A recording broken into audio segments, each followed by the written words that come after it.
Welcome back, everybody, to the Star Wars podcast. Oh no, doing the thing. You know what? Just to teach myself a lesson, I'm going to not edit that out. It loops sometimes. The intro music loops, and that's okay. We like the music. So, welcome to the Star Wars podcast, where we talk all things Marvel and Star Wars. Today, we are recapping the episodes A Bad Batch, Entombed, and Tribe. We will also be talking a little bit about some of this crazy DC news at the end. So, stick around for that. But I have an awesome guest here today. One of the great Star Wars guests from the past. It is our good buddy Depak from the Kyber Culture podcast. How's it going, man? It's going well, Michael. Thank you for having me again. This is I'm excited to talk about these two episodes.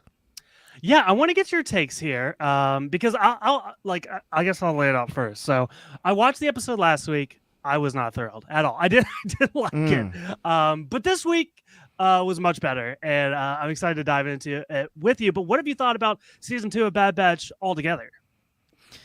So season 1, I'm kind of like, so as far as the Star Wars animated stuff, I was really late to like catching up on Clone Wars and Rebels.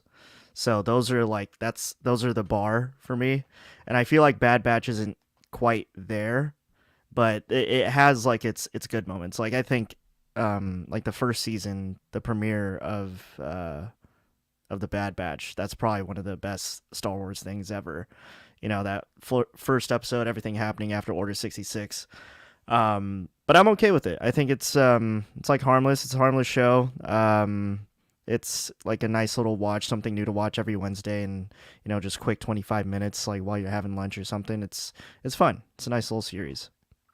Yeah, I think again for the most part, I do really enjoy it, and I feel bad because like we had the guests from Distant Echoes podcast a couple weeks ago, and they are like so intelligent and kind of defending what most people would call a filler episode, right?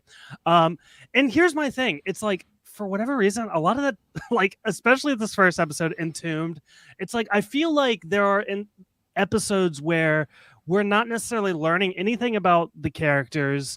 And I think that's the thing. Like, I get the point of like a standalone kind of enclosed episode. There's a beginning, middle, and end, right? But even in the TV shows that are formatted like that, I typically I feel like I still grow to love the characters more, or I learn something new about them, or it kind of shines a light on a situation that I never considered before. And I find a lot of these episodes just not doing that for me. So I hate to start on a negative note here, but that's where I'm at right now. Can you pull me out of this rut that I'm feeling with Bad Batch? I'll just say that's kind of just what the animated shows are, is like they're all, I'd say most of them are just kind of random adventures, and every now and then you'll get like a 2 or 3 episode arc. But no, I more or less feel the same about you. I mean, yeah, we didn't really learn anything in Entombed. Maybe in the future, just because of some things that are in there about like we'll get into it, but there's some rumors floating around and like some theories about what could possibly be there that kind of excites me, but yeah, so okay, well, I'm excited to get into it with you. So we will start talking about Entombed here. And we start the episode, they're kind of like on a junkyard trip. And Omega ends up finding this compass with coordinates on it. And they take it back to base. And this is where we get our buddy Fee the pirate back. And Fee is like, this leads somewhere special, and we need to go on a treasure hunt. So that kind of sets up our episode here. Deepak, I want to get your takes on Fee. What Wanda Sykes here? What have you thought of her thus far? like she pops up every now and then. I don't think I really care about it too much, but I guess this is a nice fun little journey that she can take them on. But yeah, no, I mean, if she wasn't in it at all, I don't think I'd bat an eye, but she's just okay. So I don't know if you remember from season 1, Rafa and Trace. Tommy hated those characters, and that became a big theme on this podcast. He didn't like him at all. And you know what? I think I have my most hated character. I don't like Fee at all. Here's the thing. I think number one, I think the point is we're not supposed to like Fee. Fee is very much like, kind of like over exaggerating things. She's very grandiose when she's telling stories and sending them on these adventures, right? But the other thing is, I feel like Wanda Sykes is really phoning this in. Like, if you listen to some of these lines, it sounds like she's reading it for the first time, right? Like, it sounds like she's Hmm. sitting at her home recording studio, just getting a paycheck, reading a script. And I didn't. I promise. Here's my second negative complaint already, but I will get more positive after this. But I'm not digging Fee. Yeah, don't really care for it. I mean, I guess Wanda Sykes is cashing in on this role, but that's all I can really say. Like, Yeah. she kind of just like almost screws all of them over by taking them on this trip, and got to side with Hunter here. It's like, nah, like you're screwing us over. What's happening here? Yeah. That doesn't even really know what they're looking for here, but we will move on. They end up following this compass to a mountainside, and they find like a secret cave entrance. And there's a lot of stuff. And this is kind of like when the episode kind of drags for me is like we go into like a lot of Tomb Raider esque puzzles here. Even there's even nods to like Indiana Jones with this compass and like it's shining light on things that open. What did you think about like the whole tomb sequence and like some of the like puzzles they interacted with? Um, it's very Indiana Jones. You're right, especially in moments where like they solve like one little key part of the puzzle, and then Kevin Kiner's score just comes in just big and grand and just unnecessarily epic. I just thought that was kind of funny, but there's the thing about it reminded me of a video game. A lot of this reminded me of Fallen Order, actually, and I'm sure we're gonna get some more of that later. Because going through Fallen Order, you play a lot of just solving random puzzles, and then I'll bring up another point later, but like I don't know, I thought they were fun. They weren't like super tricky puzzles or anything, but yeah, they were cool. Yeah, no, that's a good. It's something I didn't think about once you said it. Like totally clicked, especially like the aesthetics of like the glowing like designs inside the Hmm. quote unquote cave. So yeah, no, that's an interesting take.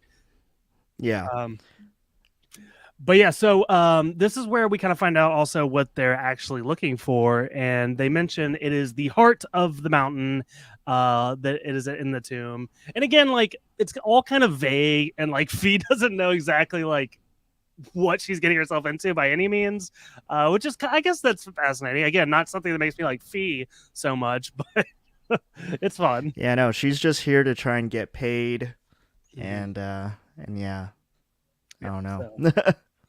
So there's also this beast in there, like I guess like I don't know what this is. It's some sort of creature that like it kind of goes a little horror movie mode where like you see him like peering around corners and stuff, and he's gonna attack at some point. And yeah, they do tussle with this guy a little bit. Um, Yeah, this beast seemed impossible to take down. Like they kept on nailing it, like they kept on shooting it, and then all it took for them was for fucking Wrecker to just toss it out the window. yeah, Yeah, kind no, of. your guess is as good as mine. I've never seen this monster before either. It might Yeah. have been in some other stuff, but yeah. Yeah, that's where I'm at with a lot of it. And here's the thing: I'm excited to get your take on this what we kind of figure out what this thing is at the end. Because here's the thing: like, I don't know anything about it. I didn't do a whole lot of research. I feel like there's probably something going on there, but um, we'll go back here. So they end up getting separated. It's like Fee, Omega, and Hunter, and then Tech, Echo, and Wrecker. And yeah, they end up I guess Omega first finds the heart, and this is where she pulls it out, and the beast comes alive. It is like a giant. What is this? What is this thing? A giant robot? It's a giant mech that I don't think we've ever seen. Like, we've never seen giant robots in Star Wars before, let alone something that shoots a giant beam from what, like its chest or its head. I feel like it was from its chest. But oh man, this thing was I'm gonna refer back to Fallen Order here because this is the big rumor and this is like the big theorizing. Do you remember in Fallen Order the Zepho planet or the Zepho race? They had like those. They were like aliens. They were referred to as ancients, right? And Okay. they mentioned something about this tomb that they're in is that it's ancient. It was made by like over 2,500 years ago. I don't know if that's the number, but it's really old. Um, and that's that. I think that completely lines up with the Zepho, and it looks like the way it's shaped, the way its head is shaped, looks just like the Zepho aliens. And I'm like, that's kind of cool that they're kind of connecting this to Fallen Order. And will they return to that in the future? I don't know. I honestly I don't think so. But if we get maybe like I don't know, like a Bad Batch cameo, like one of the characters in the next Fallen Order game, that would be fun because they do stuff like that. Like we got Saw Gerrera in the first Fallen Order game, so I'd be interested to see if they try to do something like that, try to connect the two. But I'm Yeah. not holding my breath for it. Yeah. Well, that's interesting. It's not something that was on my radar at all. So I think it is. It's probably way more likely that like there's another nod in Fallen Order because the first one was really good at kind of like some of its connective tissue to some of the other properties. So I think that would be very interesting. Again, I don't think we'll see this thing again in the Bad Batch, but have you laying that out? I totally see it in Fallen Order 2 or Jedi Survivor, whatever it's called. Yeah, so yeah, we'll see. We'll see. Yeah. But yeah, that was my favorite part of the episode, just seeing that mech and the potential there, but yeah, it's so Yeah. fun. I guess my big thing, maybe that kind of shines a light on all of this that I hadn't really considered before because again, like I didn't have any theories, I didn't read anything about this monster, so like for me, I was like again, like my whole complaint was like I didn't learn anything here. Like this didn't like push anything forward for me in terms of the characters or the storyline. So, yeah, there's that. So, I really um, I think what's kind of lacking right now is because I feel like we really got to see Omega grow as a character through season 1, and right now like for the most part what we're getting is that she can hold her own. She's like part of the crew now, but like I don't know. I don't think we're getting any more than that through like 6 episodes. You know what I yeah, mean? yeah. Because I feel like at the center of the show, it's kind of like her thing. You know what I mean? And Mhm. the Bad Batch are almost kind of like side characters, like just kind of guiding her through everything. Um, and I'm curious if like if someday like they have to run into Boba at some point, right? Yeah, Because yeah, that's yeah. like the Alpha and the Omega, you know.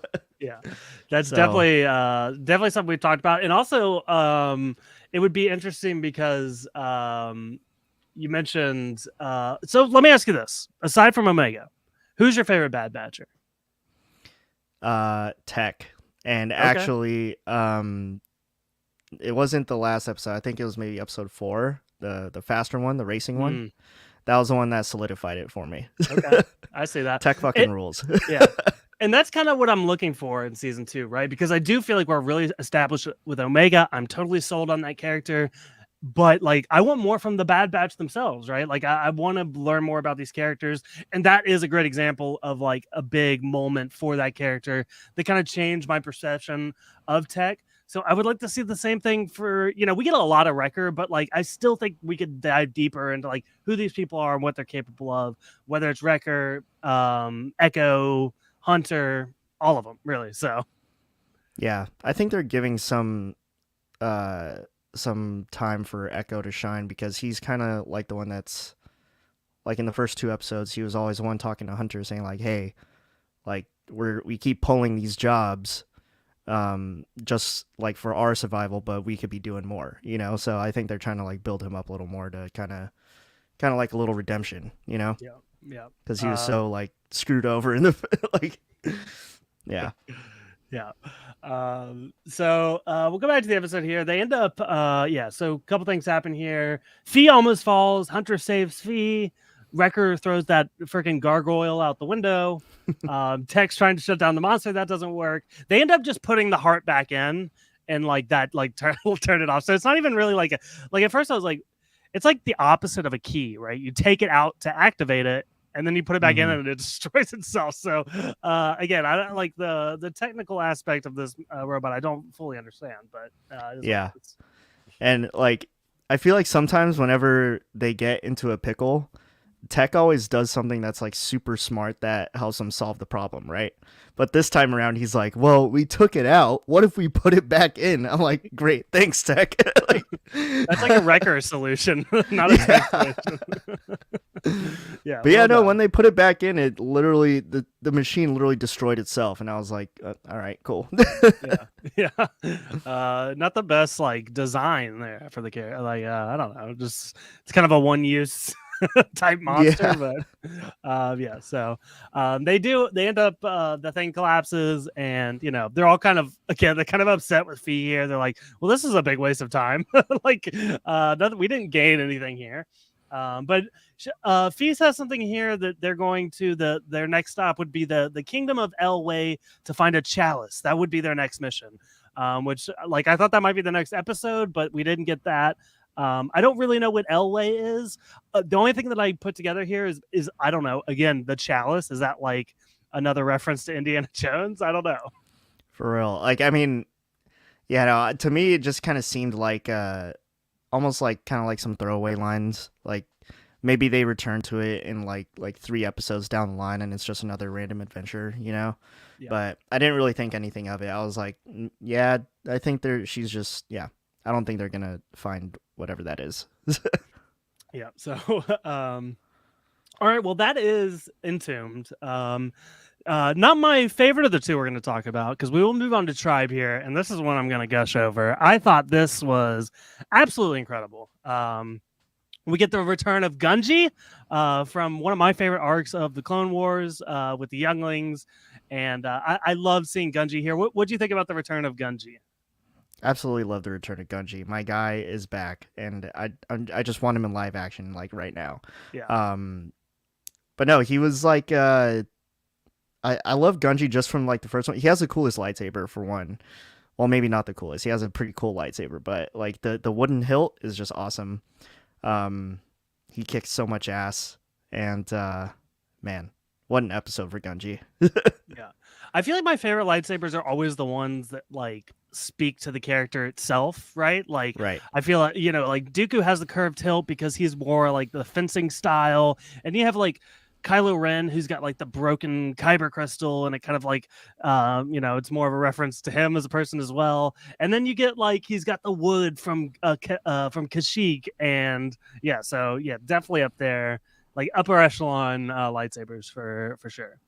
Mm-hmm. Mm-hmm. Um, so I will set it up here. They're on a mission. I don't exactly know what they're doing. They're going to these droids to give them information to take down the Empire. I don't really know. They kind of brush past it. But the important thing is Omega starts sneaking around, and this is where she finds Gunji being electrocuted, and yeah, she's going to save him. So this is fun. This was fun. This was a fun part of the episode.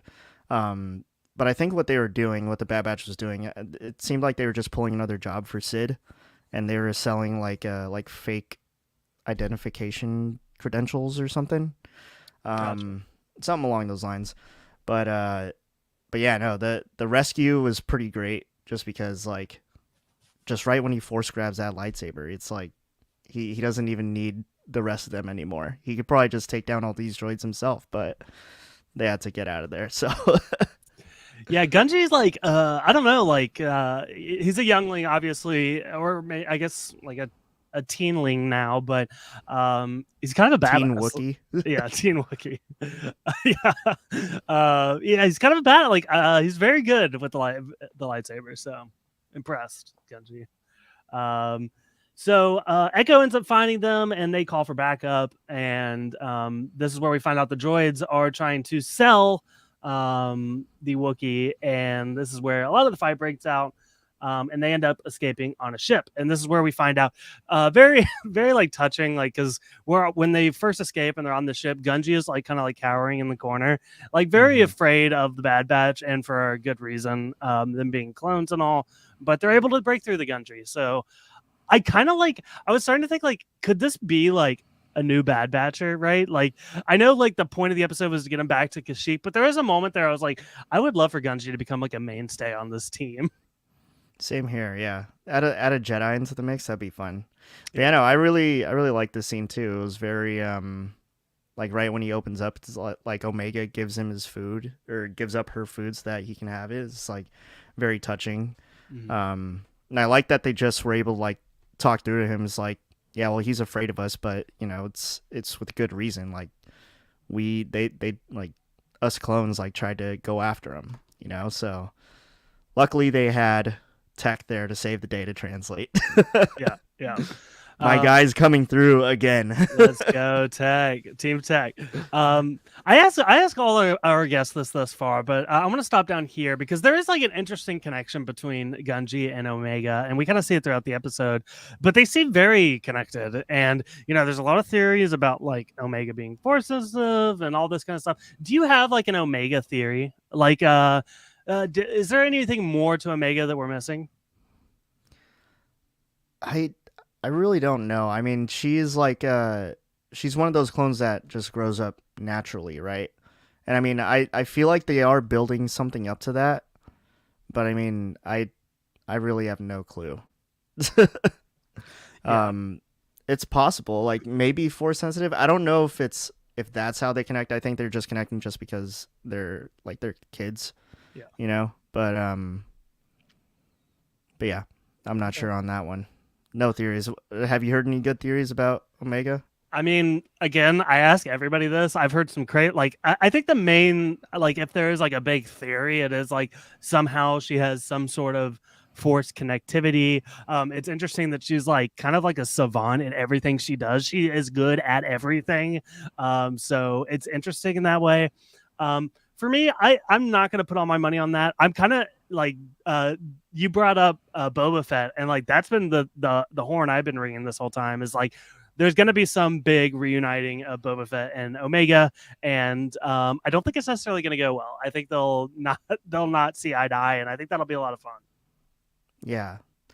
I'm curious, like if they do meet, like what's gonna happen. Like I do agree with you that they won't see eye to eye, but obviously like Boba Fett lives on through the future, Mhm. and I wonder how Omega fits into all that, or if they will try to like fit her into like the bigger story, and how the rest of the Bad Batch fits into the bigger, bigger picture of Star Wars. Because right now they just kind of seem like they're, making their way through the galaxy, just trying to survive. So Yeah, so we'll see. we will.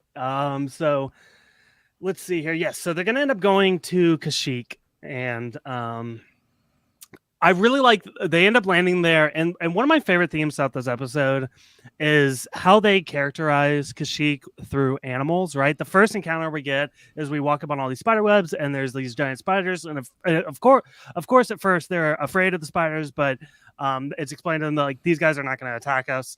Um, every living thing on Kashyyyk is nice and they care about it's not like Skull Island, right? Mm-hmm. And like I feel like that's kind of like the way they subverted our expectations by like, this kind of jungle mission. And I really like that because again, even later we get like the tigers they kind of roll in on. It's kind of presented at first like, oh, there's something creeping around. It's kind of scary, but then they're like on their side, and like we see how that culminates at the end. But I really liked just the personification of Kashyyyk through the animals in this episode. Yeah, Kashyyyk is great. So I have you ever played Knights of the Old Republic? It's like my Star Wars blind spot. I have not, Oh, unfortunately. I played you the should Old play it. Republic, the MMO, but no, Right. not Knights of the Old. You should definitely play Knights of the Old Republic. I think you can download it for free. I Is the have it on my remaster? phone. I know they were gonna do a remaster. I feel like that like disappeared. Is that not a thing? Yeah, no, it's. I've been trying to keep tabs on that. It's on hold indefinitely. Oh But yikes! Okay. the reason why I bring it up is because pretty much in the game you kind of go from planet to planet, and one of the ones that you get to explore is Kashyyyk, and it's crazy because you only get to explore Kashyyyk at night. It's kind of scary, but like pretty much all the animals there are pretty much like they're all aggressive. So pretty much the animals that we see in this like kind of weird spider things, those are called Kinrath, and I don't know that I've ever seen Kinrath in Star Wars outside of this video game. And this game is from like 2003, so that was really fun to see. I really like seeing it. But I do like the way that, like you said, that the Wookiees kind of have a connection to all the animals on Kashyyyk, and that's really fun. Um, but yeah, it was just awesome to see that stuff, and Kashyyyk is great. Um, Animated beautifully. But yeah, cool stuff. Yeah, big Avatar Pandora vibes. Absolutely. Yeah. Are you this is complete sidetrack. Did you like Avatar too? That's another thing we have to ask people. Yeah, I was fine with it. I mean, what I watched it once and I was like, yeah, I'm not gonna see this again. I'm not gonna see it for a repeat viewing.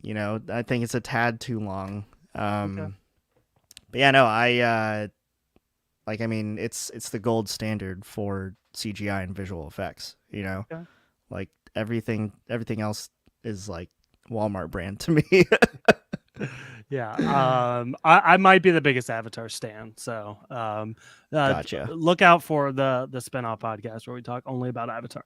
um, but yeah, Nice. so we will move on here. They end up going to this village, and the village is destroyed.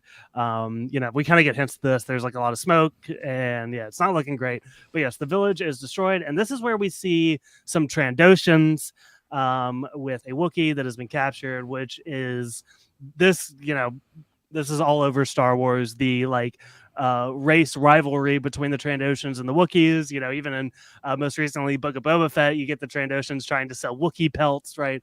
Mm-hmm. And this is the thing, like I was very scared when they said we were going to Kashyyyk because nothing good happens to the Wookiees, right? Like throughout all of Star Wars history, they've been like enslaved, there's been genocide, like it is like always something horrible. And here we are again with their big rivals, the Trandoshans, capturing them with the help of the Empire. They can't catch a break. It's a shame. No, no. Their shit's getting burned down too. Just bad business. But I do like that we're getting more of that. I wonder if we'll ever go deeper into exploring like the rivalry between the two. Because to be honest with you, do you know how it started? Like, why are they at odds with each other? I don't remember exactly. Oh, I mean, I know their planets are close by. So like there was, Okay. Again, I think like enslavement and stuff. Like I know the broad strokes, but Yeah. I hope to get just a little more of that because it's pretty interesting. But yeah. here's my pitch. Tales of the Jedi season 2 follows Gunji, picks up after this, and we go into more of that. Yes, 3 episodes on Gunji. I mean, if they do the thing where it's like 6 episodes again and we do the 3 and 3, I'd love that. Yeah. Man, Tales of the Jedi is amazing. Yeah. I think that's what hurts the show the most is it's coming on the tail of Tales of the Jedi, which Yes, yes, agreed. Okay, so yeah, this is where Gunji. I love Gunji here because they warned Gunji. They're like, "Hey, keep the lightsaber away." That kind of draws too much attention. And immediately Gunji sees a Wookiee enslaved, and he jumps out with the lightsaber. And the Bad Batch end up backing up, but this is definitely a fun fight scene here where they save the Wookiee. Yeah, it's like, no, I'm not gonna leave this behind. No way. But yeah, they make short work of these guys, and I thought it was interesting because there was 2 moments after each fight scene. There like seems to like a spurt of forest fires, and they're always like, "We need to put out the forest fire first, right?" There's like 2 different scenes of that, and I posted on Instagram earlier. Only you can prevent forest fires, says Gunji. So definitely a theme here where they're putting out Love the that. fires. Love it. Yeah. So, and this is where the Wookiee goes back and finds his friends and brings the tigers. Depak, you're so much more knowledgeable on this stuff. Have we seen these animals before? The ones flying in on the tigers, I want to say maybe in Fallen Order. Yeah. Maybe because we explore Kashyyyk in Fallen Order, and there's all sorts of like crazy flying dragons, or I don't even know if that maybe some are dragons, but I'm trying to remember. Honestly, I don't think we've ever seen these. I don't think so. But those are awesome. I mean, Wookiees just flying on like tigers. Wow. Yeah. Love that. It's big. Dave Filoni loves that. Like this is definitely a Dave Filoni idea. He loves like the big animals, like the wolves and rebels and stuff like that. So, yeah, no surprise to see some big creatures like this, big mammals.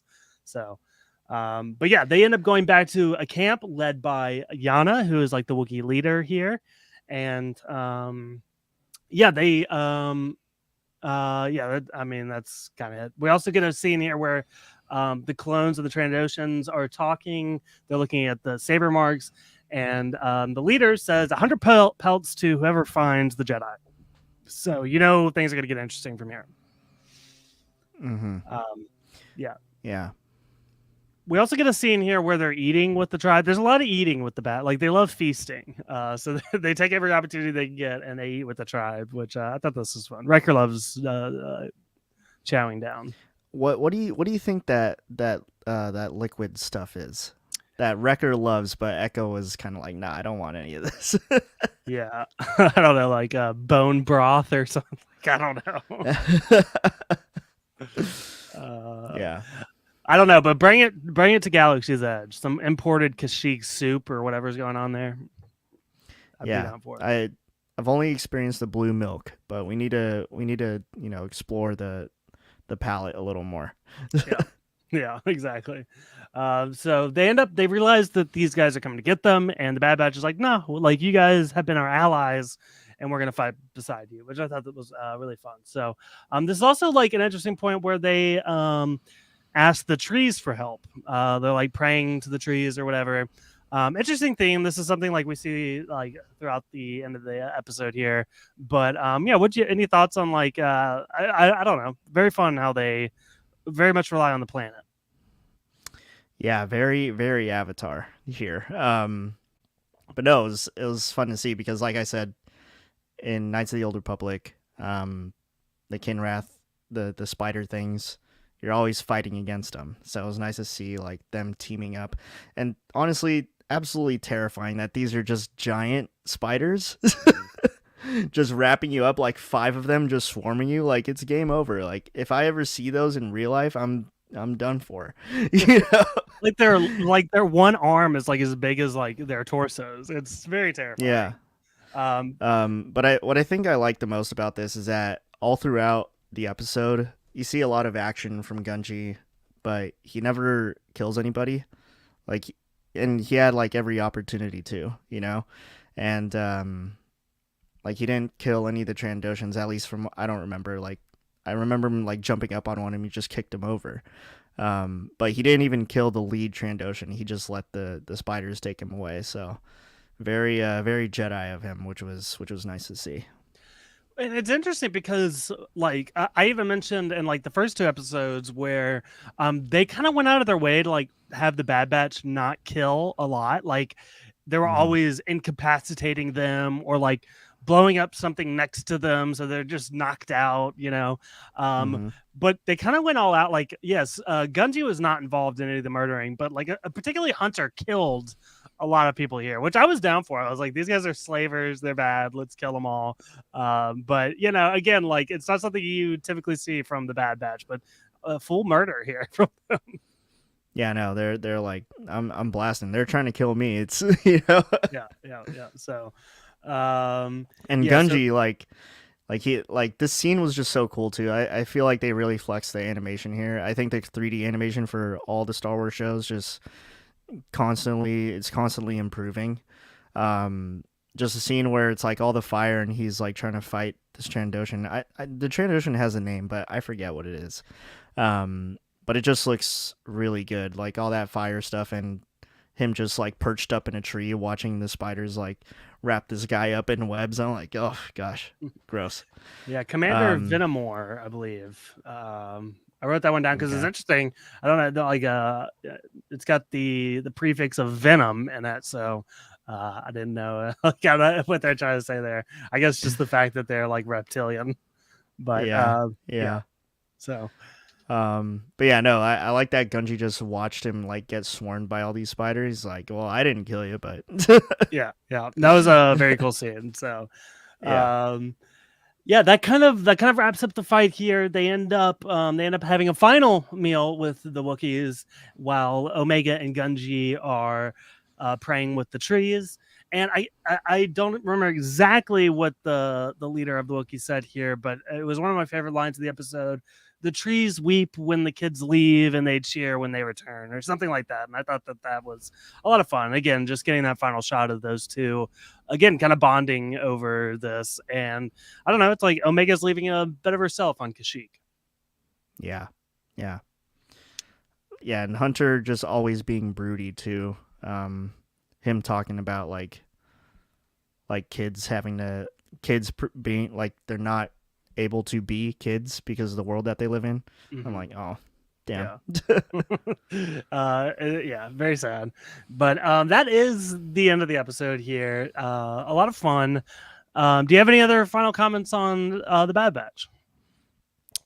Other than that, I really love this episode. It's probably my favorite one so far.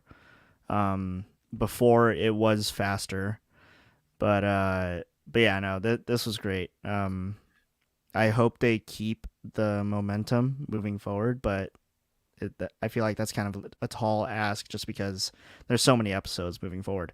However, Yeah. next week we do get 2 episodes, so that'll be nice. Yes. Yeah. Very much looking forward. I don't think it's a coincidence. I think something weird's gonna happen there. Yeah, I think I think it opened up. The show started with 2 episodes. Now I think we're like midway through now, and we're getting another 2, and then we like at the end of the season we get 2 more. Yeah. Yeah, I guess they have to, or they'd be like take up way too much of the year. And then I think we're already going to bad patch.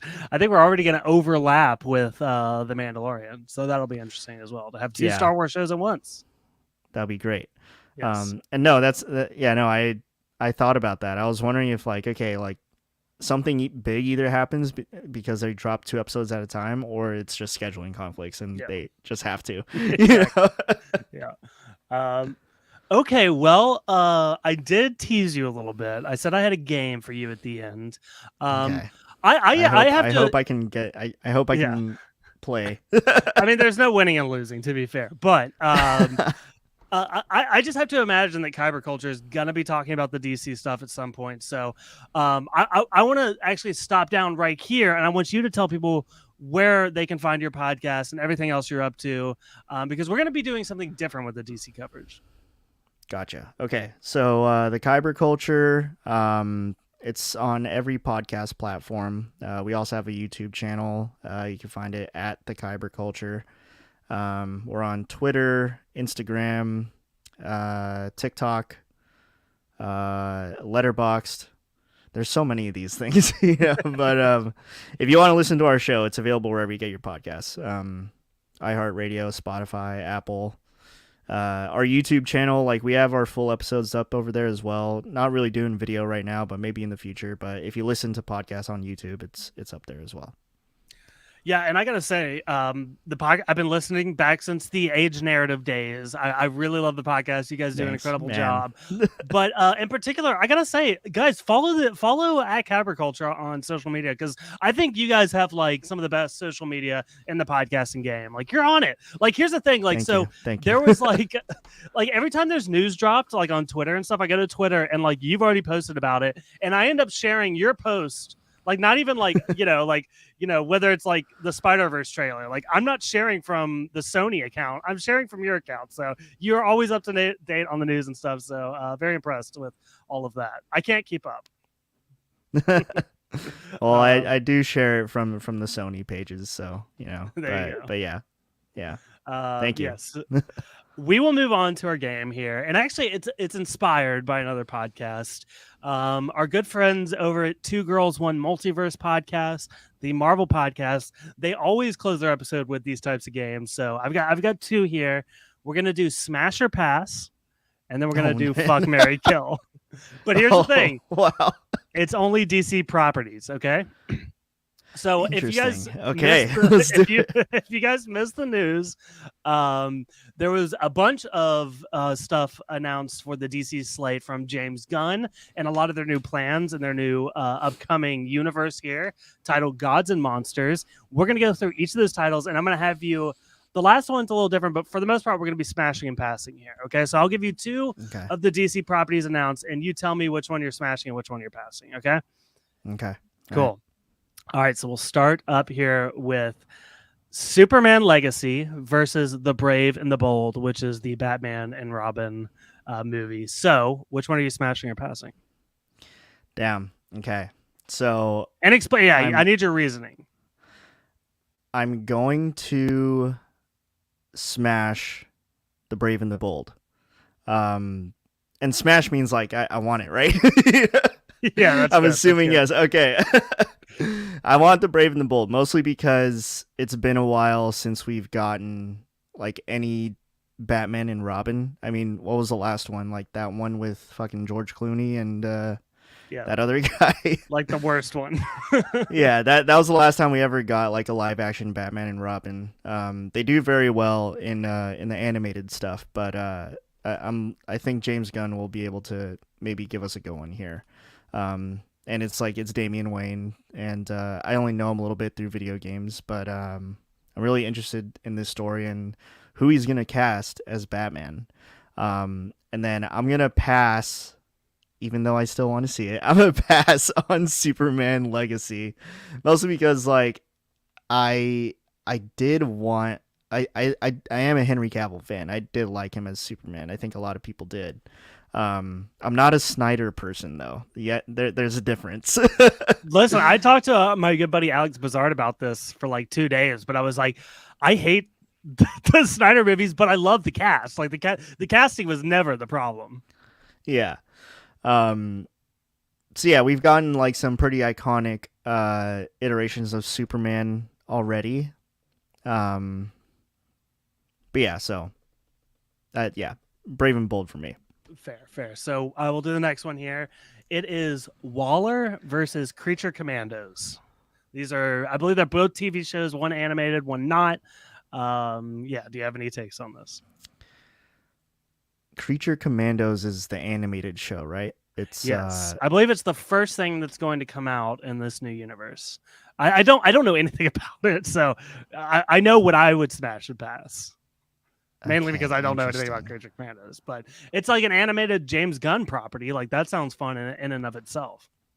Yeah, I think yeah, I'm a smash Creature Commandos because uh I figured this is gonna be like a I think it's gonna be like a rated R animated show, like adult animated show.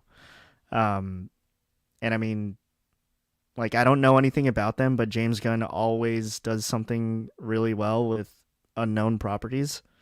Well, not unknown, but like D or F list or whatever. And it's like a Um, team up too. Like that's the two yeah, things: unknowns and team ups. Like yeah, exactly. yeah. He's always done well with those. And then Waller is like, is this like an Elseworld story? Because I know there's that DC Elseworld stuff, and You know like what? It might be. I'm not 100% sure. I'm a little confused because he kind of mentioned it in the same breath as the rest of the universe, but he also said it's directly connected to Peacemaker, which is connected to the original universe. So I have no idea. yeah, It's this one of one the more just is confusing things. Yeah. yeah, and for that reason, I'm gonna pass on Waller. Um, I do like the Peacemaker stuff. I like James Gunn's The Suicide Squad. I think that's another reason why I'm smashing Creature Commandos because Weasel is in both of those. Fair.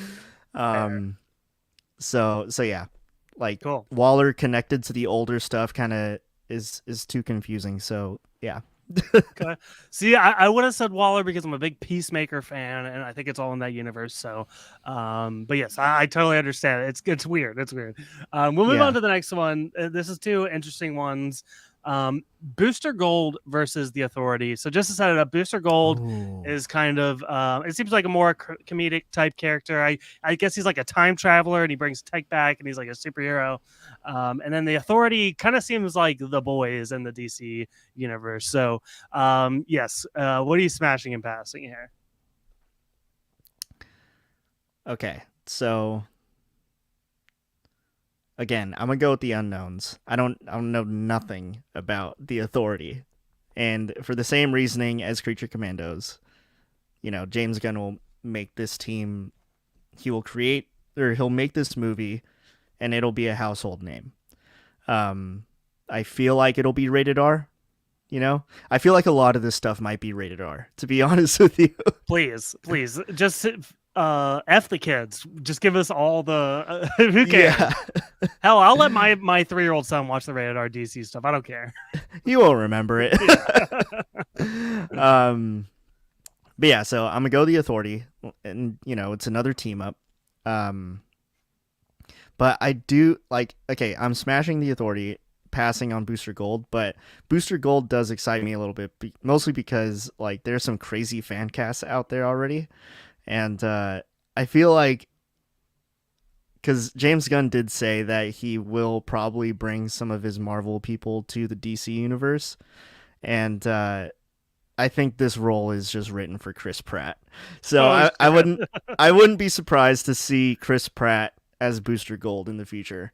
But I also really want you can go to Chris Pratt or Glenn Powell. Did you watch Top Gun? Yes, I did. Okay, so yeah, Glenn Powell from Top Gun. I think he would make a great Booster Gold. Um, Mostly because I think he has a better look to Booster Gold. Like he fits the bill more than I think Chris Pratt does. But I'm interested in this. I don't really know anything about Booster Gold, but I think most of my interest is in the Authority. So yeah. There you go. Fair enough. We'll do the next one here, which I think these are more of the household names. It is Swamp Thing versus Supergirl, Woman of Tomorrow. Where do you fall on this? Okay. Let me cut you off real quick because I just want to say James Gunn. Like, if you watch that James Gunn video where he announces everything, like he makes everything sound incredible. He does. Because I'm a fan of Swamp Thing in general. I wasn't much of a fan of Supergirl, but the way he described what they're doing with Supergirl is like, wow, this is closer than I thought it would be. Yeah. Yeah. Um, this is gonna sound weird, but we're going with it. I'm smashing Supergirl, smashing Supergirl, Woman of Tomorrow. I don't think it's that weird when you consider that you're gonna have Smash Swamp Thing. Yeah. I guess all things considered, yeah, it's not that strange. But okay, smashing Supergirl because no great live action iteration of it. Even though like there was a live action Supergirl on the CW, um, which I think had like a decent following. I think some people liked it, but I'm curious to see how they do this. Mostly because like it looks like the way he described it, it kind of sounded like it was gonna be like a sad story. So I was Yeah, like, oh, yeah. like that's interesting. Um, but yeah, I mean, I think we're gonna get our first Supergirl in the Flash movie. Um, so I don't know, we'll see. But yeah, so smashing Supergirl, um, Okay. and then passing, even though like there's some things about Swamp Thing that do interest me, like how they're describing it as a horror film, and the fact that big rumor, but supposedly James Mangold is attached to it to be the director, It's a and big that's only one for me. because yeah, he tweeted out like a picture of Swamp Thing. So I don't know, maybe that could mean something, or he could just be a Swamp Thing fan. James Mangold in horror never. I don't know. I'm sure it'll be fine though. You know. James Mangold is very bold on Twitter, though. Like, it's not like he's an interesting follow for sure because like he will say anything, and Yeah. him tweeting that out, it's like, I don't care if this hurts my chances or helps my like I want to fucking do it, putting it I'm out gonna there. throw my name in the hat. Yeah, But what I did think was interesting. This is kind of a sidebar, but during James Gunn's announcements, he said that one of the most important things about his DC universe is that every director, writer, producer, whoever's on the new projects moving forward, like it'll be their like their vision of the story. You know what I mean? Um, so I feel like that means because Marvel kind of does this thing where they grab like up and coming indie directors, and then Mhm. they kind of like have their hand on the project for the most part. Um, but like James Mangold and Swamp Thing, like I feel like James Gunn is just gonna be getting like some bigger name tentpole directors, which is pretty exciting. So we'll see how that goes. Yeah, yeah. Well said. So, last one here. This is another interesting one, a close one for me. It is Paradise Lost, which will be the kind of Wonder Woman thing, and then Green Lantern, which again I think these are both Oh TV shows. So yeah, yeah, smash or pass on these. this is an easy smash on Green Lantern. Okay, okay, all easy right. I like to hear smash, it. easy smash on Green Lantern. Another fan cast that I really liked that I saw out there was Glenn Powell and Jonathan Majors as Hal Jordan and Hell yeah. and Jon Stewart. Those would be that'd be perfect. Let's just get throw Glenn Powell somewhere in here, and I'll be happy. Look, there's not enough fighter pilots for him to be in it. Like he's in like every aviator movie these For days, real, right? exactly. This will just be another aviator role for him, you know. So There you go. we'll see. Uh, Yeah, definitely smashing this because they're describing it as like like they're supposed to be like space police, and it's supposed to be in like this, like in terms of the way they tell the story, it's supposed to be in a similar vein to True Detective, and True Detective is like one of my favorite shows. Like True Detective season 1, probably one of the best like single seasons of television ever. Um, so yeah, I really interested in this one. And again, we haven't gotten a proper Green Lantern. Like, I mean, sorry, Ryan Reynolds, but yeah, I think even Ryan Reynolds knows that, you know. yeah. And It's then I'm interesting. Yeah, passing yeah. on the Amazon thing. I think what was that supposed to be? It's like between, like it's just supposed to be about the Amazons, but when Wonder Woman's not there. I think I'm interested, but yeah, not more than Green Lantern though. This is why I paired them together, because Green Lantern was compared to True Detective, where Paradise Lost was compared to Game of Thrones, which that like Ooh, really tears me there because those are, like you said, True Detective season one of the greatest of all time, and then Game of Thrones, it's great altogether. I don't know about you, I'm actually a big fan of the final season. I know that's like a hot take. I'm yo, not supposed to say that, but I like the fucking final season, and I like everything Game of Thrones. So, yeah. gotcha. It's a toss up for me for sure. Okay, Yeah. last one here. It's a little different. It's fuck Mary Kill, Oh and man. I'm gonna present to you some outside of the James Gunn verse upcoming DC stuff. So we're gonna do The Flash, Aquaman 2, and Shazam 2. The Flash, Aquaman 2, and Shazam 2. Uh, I'm a I'm a kill Shazam 2. Okay. All right, fair. I'm killing Shazam 2. As far as the reasons, I'll get to that. I'm a let's see. I think I'm a marry the Flash, mostly because like Ezra Miller is a menace. Okay, Yeah, let yeah, me just yeah. put this out on here. That's fair. We can preface um, that. but the Flash, supposedly, according to James Gunn, it will reset the universe. So I'm curious to see how that's done. Um, and James Gunn says it's one of the greatest superheroes he's ever or superhero movies he's ever seen. So I'm like, okay, like, and they're like Warner Brothers hasn't had a commercial played during the Super Bowl, and I think it was like somewhere between 15 and 20 years. Oh And shit! they're back in the Super Bowl with a Flash teaser. No I'm way. like, I didn't know that. what? After all this stuff, like you're going back to the Super Bowl, like on the biggest stage, like everyone loves fucking Super Bowl commercials. Yeah. And so yeah, no, so that's I'm also like, what? No way. Like with all this heat with Ezra Miller, that's just it sounded crazy to me. But yeah, so I'm marrying the Flash, and then I'm Yeah, I'm a fuck Aquaman. Okay, fair. And uh, supposedly we're getting Aquaman 3. What's going on here, James Gunn? I know. Are these Elseworld stories? What's going on? Yeah, we need it clarified, please. Uh, okay, thank you so much for doing this. It's always a blast to have you on here. So I appreciate you Thanks, making man. time for us. Thanks for having me, dude. Yeah, Do it yeah, again soon, and you got to come on Kyber Culture sometime. yeah. We'll link up. Yeah. Any other final words? Any like again, follow Kyber Culture, stuff like that. Since we were talking about the DC stuff, the thing that excites me the most about the DC universe is an Elseworld story, is the Batman part 2. So, Yes. like, smash it 100 times, marrying it, Yeah. everything. Yeah.